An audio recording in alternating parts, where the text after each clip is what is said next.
ఎన్టీఆర్ జిల్లా నందిగామలో డీఎస్సీ నియామకాల్లో అవకతవకలు జరిగాయని ఆరోపిస్తూ వైఎస్ఆర్ కాంగ్రెస్ పార్టీ రిలే నిరాహార దీక్షలను ప్రారంభించింది. ఈ కార్యక్రమంలో ఎమ్మెల్సీ మొండితోక అరుణ్ కుమార్, మాజీ ఎమ్మెల్యే మొండితోక జగన్మోహన్ రావు పాల్గొన్నారు. డీఎస్సీ ఎంపికల్లో స్పోర్ట్స్ కోటా కాకుండా మంత్రుల కోటా అమలవుతోందని అరుణ్ కుమార్ ఆరోపించారు. 462 స్పోర్ట్స్ కోటా పోస్టులను రాజకీయ సిఫార్సులతో కేటాయించారని, ఈ వ్యవహారంపై సీబీఐ విచారణ జరిపించాలని డిమాండ్ చేశారు. ప్రభుత్వం తప్పు చేయకపోతే సీబీఐ విచారణకు ఎందుకు ముందుకు రావటం లేదని ప్రశ్నించారు. విద్యాశాఖ మంత్రి నారా లోకేష్ నైతిక బాధ్యత వహిస్తూ రాజీనామా చేయాలని డిమాండ్ చేశారు. రిలే దీక్షల్లో పలువురు యువకులు, విద్యార్థులు పాల్గొని ప్రభుత్వానికి వ్యతిరేకంగా నినాదాలు చేశారు.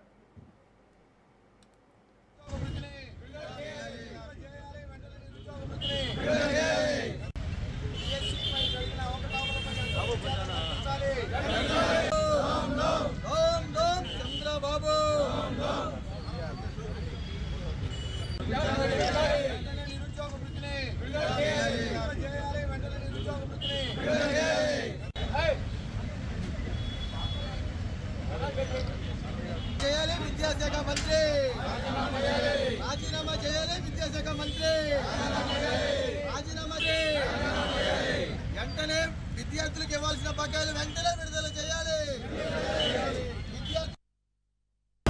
ఈరోజు ఈ తెలుగుదేశం కూటమి ప్రభుత్వంలో డిఎస్సి పరీక్షా విధానము, అదేవిధంగా డిఎస్సి అభ్యర్థుల ఎంపిక విధానం ఎంత లోభాభిష్టంగా ఉన్నదనడానికి ఉదాహరణ ఒక స్పోర్ట్స్ కోటా చెప్పొచ్చు.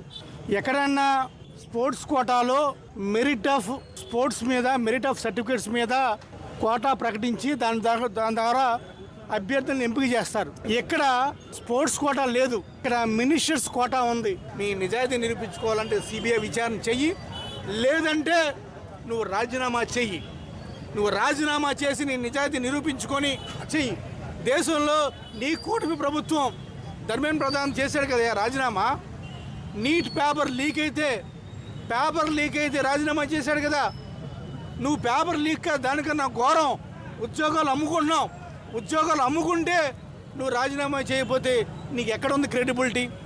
నీ క్రెడిబిలిటీ నువ్వు నిరూపించుకోవాలంటే నువ్వు రాజీనామా చేసి నీ క్రెడిబిలిటీ నిరూపించుకొని అవసరమైతే మళ్ళీ నువ్వు మంత్రి పదవి తప్ప నువ్వు ఇటువంటి ఆంధ్ర ప్రజల్ని, ఆంధ్ర నిరుద్యోగుల్ని ఈరోజు